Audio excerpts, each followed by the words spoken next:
दोस्तों नमस्कार।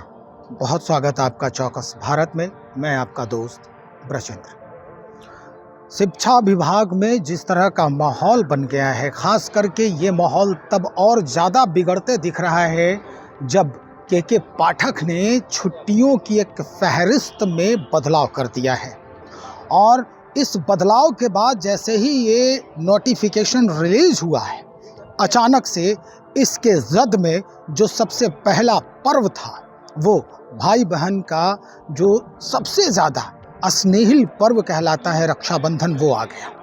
और इसके बाद कई तरह की बातें जो है वो सामने आने लगी हैं।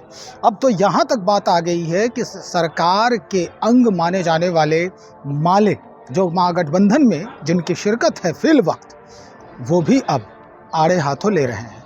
सरकार को नसीहत भी दे रहे हैं कि जल्द से जल्द हो सके तो इसमें बदलाव करें और जिस तरह की छुट्टियां पहले से तय की गई थी, इन छुट्टियों पर अमल किया जाए।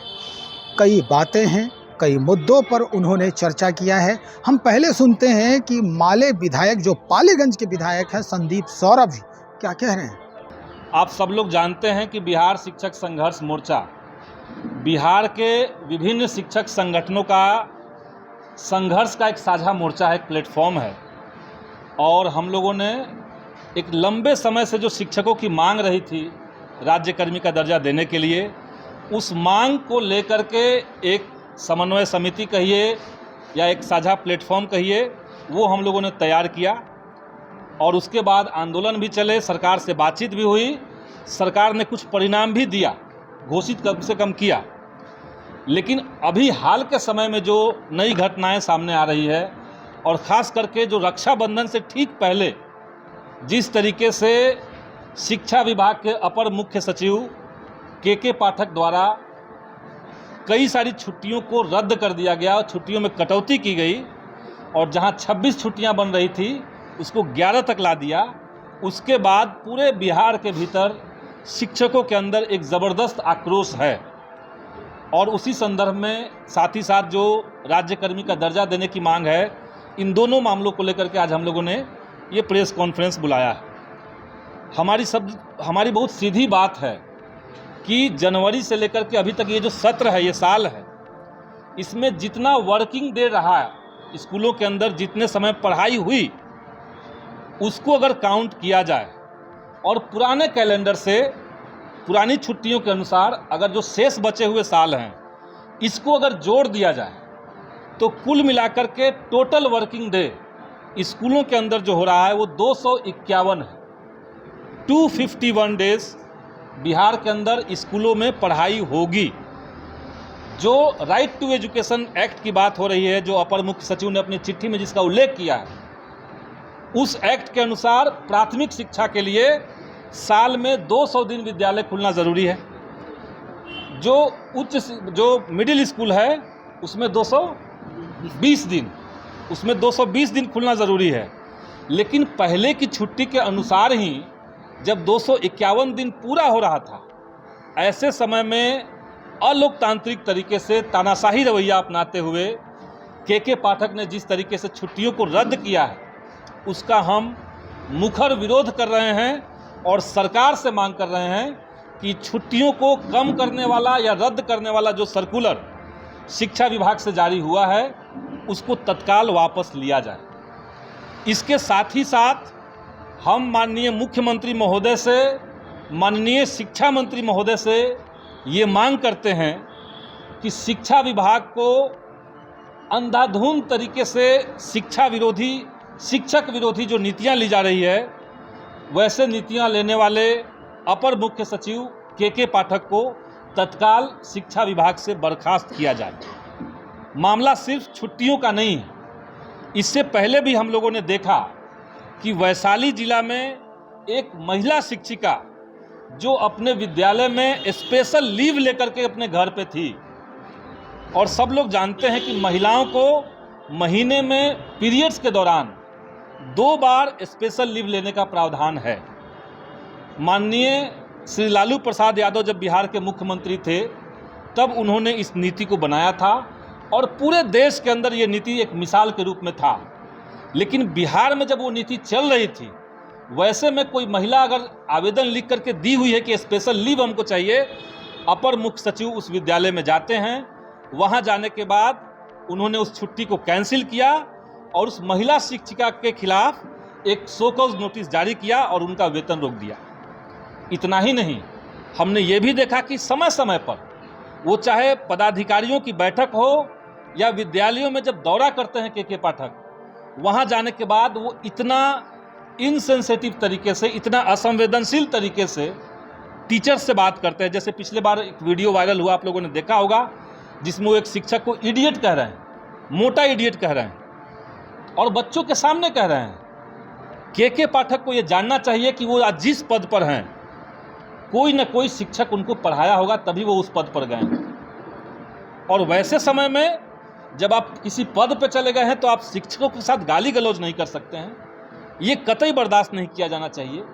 इसीलिए ऐसे सामंती मिजाज के लोगों को, ऐसे अलोकतांत्रिक व्यक्ति को शिक्षा विभाग के अपर मुख्य सचिव रहने का कोई अधिकार नहीं बनता है। इससे पहले आप सब लोगों ने देखा कि बिहार के भीतर माननीय शिक्षा मंत्री के साथ एक ज़बरदस्त कॉन्फ्लिक्ट पैदा करके इन लोगों ने, अपर मुख्य सचिव ने एक सर्कुलर जारी किया, एक लेटर जारी किया, जिसमें वो शिक्षा मंत्री जिसको जनता ने चुना है, उनके पीएस को सचिवालय में घुसने से रोक दिया।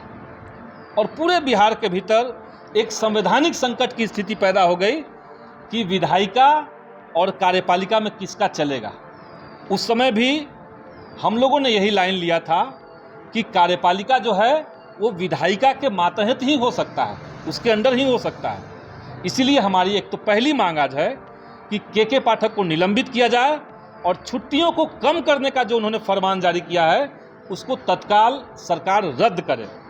दूसरी बात हम कहना चाहते हैं, दूसरी बात यह है कि जो लॉन्ग पेंडिंग डिमांड शिक्षकों की थी राज्यकर्मी का दर्जा देने को लेकर के, आप सब लोग जानते हैं कि 5 अगस्त के दिन बिहार में माननीय मुख्यमंत्री महोदय ने अपने आवास पे, मुख्यमंत्री आवास पे महागठबंधन के जो घटक दल हैं उनके साथ एक बैठक की थी।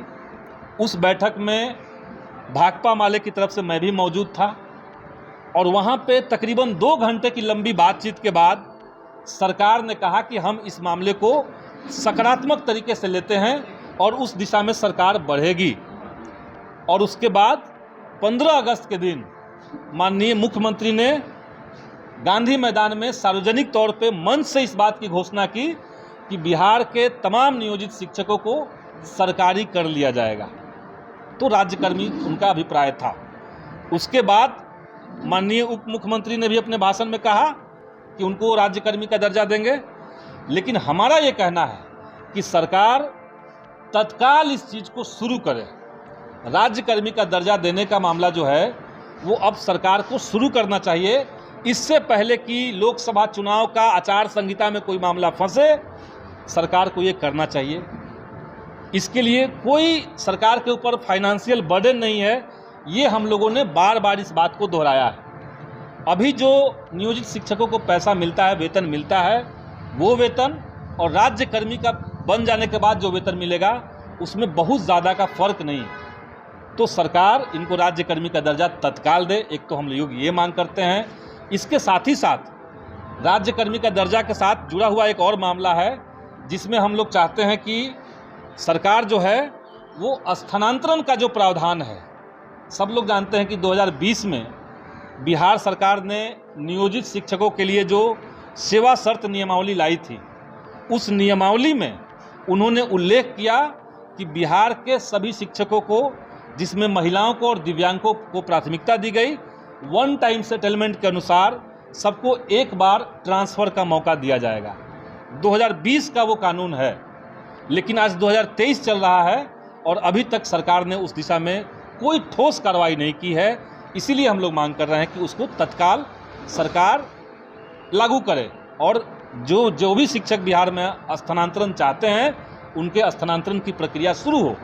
और ये इसलिए जल्दी ज़रूरी है ताकि नई बहाली आने के बाद जब सीटें भरने लगेंगी तब स्थानांतरण में दिक्कत होगी। इसीलिए ट्रांसफ़र का जो मामला है, चूँकि जो 15 साल से पढ़ा रहे हैं, जो 20 साल से पढ़ा रहे हैं, उनको अभी तक ट्रांसफ़र नहीं एक बार भी हुआ, तो उनको प्राथमिकता दे सरकार और उसके बाद जो नई बहाली होनी है, जो बीपीएससी की तरफ से अभी परीक्षा हुई है, उसके बाद उसको किया जाए। चौथी जो हमारी मांग है उसमें ये है कि जो विधानसभा सत्र के दौरान पटना में आंदोलन किया गया था नियोजित शिक्षकों के द्वारा, और हजारों की संख्या में नियोजित शिक्षक तब आए थे पटना में, और यहाँ आने के बाद कोई भी अलोकप्रिय घटना नहीं हुई। शांतिपूर्ण तरीके से आंदोलन हुआ। जितने शिक्षक इस आंदोलन में शामिल हुए थे वो अपने स्कूल में सीएल लेकर के आए थे, छुट्टी लेकर के लोग आए थे। जहां आंदोलन हुआ उसके लिए सरकार से लिखित अनुमति ली गई थी। बिहार शिक्षक संघर्ष मोर्चा ने अपने लेटर हेड पर अनुमति ली थी। तब उस आंदोलन में शामिल होने के लिए जितने शिक्षकों के ऊपर कार्रवाई हो रही है, उन कार्रवाइयों को तत्काल सरकार रद्द करे, उसको वापस ले, और शिक्षकों की ये जो 4-5 मांगे मैंने आपके सामने रखी है, इस पर सरकार गंभीरतापूर्वक विचार करे। अन्यथा आने वाले दिनों में ये बात तय है कि बिहार शिक्षक संघर्ष मोर्चा दोबारा से अपनी ताकत को समेट करके हम लोग बैठक करेंगे और फिर से आंदोलन की हम लोग रूपरेखा तय करेंगे। यही हम आपको कहना चाहते हैं। अब जिन साथियों का कुछ सवाल है, एक सवाल है, बड़ा अहम सवाल ये है कि जिस तरह की छुट्टी की लिस्ट बनी है, जो फहरिस्त हुआ है नया तैयार, उसमें एक नया जो है वो जोड़ा गया है अनंत चतुर्दशी। बिहार की छुट्टियों में अनंत चतुर्दशी की छुट्टियां नहीं हुआ करती थी, इसके पहले भी अगर देखा जाए तो इस बार क्यों उसको ऐड किया गया? क्या चहल्लुम है उस दिन इस वजह से? अब ये हम तो नहीं कह सकते हैं। देखिए, बहुत सारे जिले में अनंत चतुर्दशी की छुट्टी होती थी। अपर जो है जो छुट्टी लिस्ट बनी है, सारी छुट्टी में लिस्ट जी जी जी जी जी अलग अलग जिला का अलग अलग देखिए, नियम है। इसके पहले क्या था कि सभी जिला का अलग अलग छुट्टी लिस्ट होती थी, और अबर जो हुआ, बिहार सरकार की जो छुट्टी लिस्ट है, जो बिहार सरकार की 1 पन्ने वाली आती है, 1 रुपये वाली, उसमें आप दिखा दीजिए हमको कभी भी अनंत चतुर्दशी की छुट्टी। जैसे शिक्षा विभाग की जो अलग छुट्टियां छुट्टी होती होता है जन्माष्टमी वो जिला शिक्षा पदाधिकारी स्वतंत्र तरीके से भी तय करते हैं। अच्छा, और बाकी अलग रहता है छुट्टी। अलग अलग जिला में जिला शिक्षा पदाधिकारी छुट्टियां तय कर सकते हैं। उनका अधिकार। उनको अधिकार है। उनको सिर्फ सचिवालय में जो शिक्षा विभाग है वहाँ पे सूचना दे देना होता है। अभी जो के पाठक ला रहे हैं बिहार इसमें तो कोई तर्क ही नहीं है। आप बिहार जैसे राज्य में आप तीज का जो छुट्टी है उसको कटौती कर देंगे, जन्माष्टमी खत्म हो जाती जन्माष्टमी आप खत्म कर रहे हैं। बिहार में आप छठ जैसा त्यौहार है, है। दीपावली और छठ मिला करके एक साथ छुट्टी स्कूल में होती थी, आप उसको ख़त्म कर दिए। रक्षाबंधन जैसा त्यौहार जिसमें सारे बच्चे सारे शिक्षक इन्वॉल्व हैं, उस छुट्टी को आपने ख़त्म कर दिया। तो ये तो बिना सर पैर का एक नियम लेने वाला व्यक्ति है, और ऐसे व्यक्तियों को क्यों टॉलरेट सरकार कर रही है ये हमें समझ में नहीं आ रहा है। इसीलिए जनता के बीच में भयानक विरोध है। और रक्षाबंधन के दिन ज़बरदस्ती सभी शिक्षकों को स्कूल में बुलाया गया, लेकिन आप बच्चों के साथ तो ज़बरदस्ती नहीं कर सकते हैं। स्कूल में शिक्षक पहुंच गए और बच्चे नहीं थे, तो पढ़ाइएगा किसको? बच्चे तो अपने राखी बंधवाने चले गए, कोई भाई के यहाँ राखी बांधने चला गया, कोई बहन किसी की आई हुई थी, घर परिवार में सब लोग आते जाते हैं। तो ये सब न समझ करके शिक्षकों के ऊपर एक तरह का बदला लेने की भावना से काम कर रही है सरकार हम नहीं कहेंगे, शिक्षा विभाग के अपर मुख्य सचिव, इसको समझा जाए, इसको ठीक किया जाए। पाठक का जो पूरा कामकाज करने का तरीका है, इससे पहले वो जिन जिन विभागों में थे उन सब का ट्रैक रिकॉर्ड अगर जाना जाए तो सब जगह ही दिक्कत है। इससे पहले वो आबकारी विभाग में भी थे, कृषि विभाग में भी थे। तो आबकारी विभाग में जब वो थे तो उन्होंने एक नियम बनाया, और उस दौर में आबकारी विभाग बिहार का सबसे करप्ट विभाग था, ये कहने में हमें कोई संकोच नहीं है। और उन्होंने जो पैटर्न शुरू किया उसके चलते आज तक आबकारी विभाग जो है वो अंधाधुंध पैसा लूटने में लगा हुआ है। उन्होंने नियम बना दिया कि हर जिले को एक लक्ष्य दे दिया गया कि आपको हर दिन 100 लोगों को अरेस्ट करना है। अगर उनके यहाँ 100 लोग अरेस्ट शाम तक नहीं हो रहा है तो किसी तरीके से अधिकारी जा रहे हैं और रैंडम तरीके से किसी को भी अरेस्ट करके पैसे की उगाही कर ले रहे हैं। तो उनका ट्रैक रिकॉर्ड अच्छा नहीं है। कई जगह हमने देखा कि अधिकारियों के साथ बातचीत में गाली गलौज का इस्तेमाल करना, साला कह देना किसी को, अभी इडियट किसी को कह देना, मोटा किसी को कह देना, ये जो उनका पूरा व्यवहार है ये दिखा रहा है कि वो अपने आप को एक ज़मींदार समझते हैं और बाकी लोगों को आसामी समझते हैं। अब सीएम नीतीश तारीफ अगर कर रहे हैं तो क्या वो इस बात की तारीफ कर सकते हैं कि कोई अधिकारी जाकर के बिहार के किसी विद्यालय में अपने शिक्षकों के साथ गाली गलौज कर सकता है, बच्चों के साथ उसको इडियट कह सकता है बच्चों के सामने? कल होकर के वो शिक्षक अपने बच्चों को क्या मुंह दिखाएगा? तो क्या इसकी तारीफ माननीय मुख्यमंत्री कर सकते हैं? अगर नहीं कर सकते हैं तो सीधी बात है कि वैसे अधिकारियों को पद से हटाया जाए। शिक्षा विभाग एक ऐसा विभाग है, ये कोई दूसरे विभाग की तरह चीज़ नहीं है जिसमें कुछ ही लोगों का कंसर्न है। शिक्षा विभाग ऐसा विभाग है जो बिहार के हर नागरिक को प्रभावित करता है, हर नागरिक के सवाल उसमें जुड़े हुए हैं। एक जनप्रतिनिधि होने के नाते अगर हम लोग के पास शिक्षा से जुड़ा हुआ कोई मसला आता है तो हम लोग तो शिक्षा विभाग में जाकर के अधिकारी से बात कर सकते हैं। लेकिन माननीय मुख्यमंत्री जी अगर तारीफ कर रहे हैं के पाठक का तो इस बात को बताएं कि अभी तक के पाठक से बिहार के कितने जनप्रतिनिधि मिल सके हैं। हमने 3 बार कोशिश की उनसे मिलने की, वो ऑफिस में नहीं रहते हैं, वो क्षेत्र में घूम रहे हैं, उनको मज़ा आ रहा है नेता बनने में, उनको लग रहा है कि रोज़ अखबारों में सुर्खियों में वो रह रहे हैं किसी न किसी तरीके से। तो ये ठीक नहीं है, इसलिए हम लोग की बात समझी जाए, सरकार से हम यही अपील करेंगे और वैसे व्यक्ति पे कार्रवाई हो। सिर्फ अब ये अगर किसी को लग रहा है तो उनकी स्वतंत्रता है, लेकिन हम आपसे यही कहना चाहेंगे कि बिहार में शिक्षकों के आंदोलन का इतिहास उठा के देखिए। नियोजित शिक्षकों की जब से बहाली शुरू हुई है 2003 से, उस समय से लेकर के आज तक नियोजित शिक्षकों के जितने भी आंदोलन चले हैं, छोटे से मांग से लेकर के बड़े मांगों तक, सब आंदोलन में क्या कभी ऐसा हुआ है कि आंदोलन के दबाव के बाद माननीय मुख्यमंत्री को स्वयं जनता के सामने सार्वजनिक मंच से इस बात की घोषणा करनी पड़ी हो कि हम आपकी बात को मान लेते हैं, आपकी बात को मानेंगे? ये पहली बार हुई। ये घटना पहली बार हुई है कि मुख्यमंत्री ने 15 अगस्त को ये कहा। तो ये क्यों कहा? हम नहीं कह रहे कि हमारे नेतृत्व के चलते कहा, लेकिन ज़रूर उसमें हम लोगों ने जो सामूहिक शिक्षकों के सामूहिक संघर्ष का जो प्लान किया उसका एक असर है, ये तो हम कह सकते हैं। दूसरी बात कि हमने किसी भी मसले को लेकर के किसी शिक्षक संगठन को कभी नहीं कहा कि आप आंदोलन रोक दीजिए, आंदोलन कमज़ोर कर लीजिए, आंदोलन को दूसरे डाइवर्ट कर लीजिए, ऐसा कभी नहीं कहा। हमारी पार्टी का आज के समय में सरकार में रहने के बावजूद जो भूमिका है उससे आप लोग वाकिफ़ होंगे। सरकार का मतलब होता है कैबिनेट, हमारी पार्टी कैबिनेट में नहीं है। लेकिन इस दौर में जो भाकपा माले की भूमिका रही है वो रही है कि जन आंदोलनों की आवाज़ को सरकार तक हम पहुंचाएंगे। जो जनता की आवाज़ है, जनता की जो मांग है, और सरकार अगर उससे अनभिज्ञ है तो उस मांग को हम सरकार तक पहुंचाएंगे। और शिक्षकों के सवाल पे हमने लगातार यही किया। नहीं तो एक समय तक आप लोग जानते हैं कि शिक्षक संगठनों से सरकार बात नहीं कर रही थी। वो हम लोगों ने लंबा प्रयास किया, बातचीत हुई, सरकार तैयार हो गई।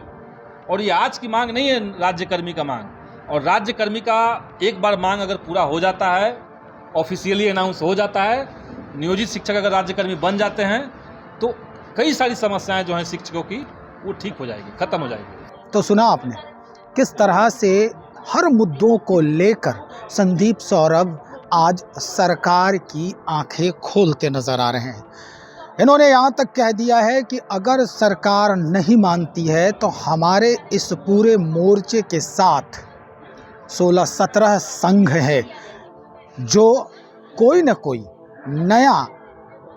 नई बात जो है वो अब करेगी ही करेगी, नया करवट बदलेगा ही बदलेगा इस बाबत।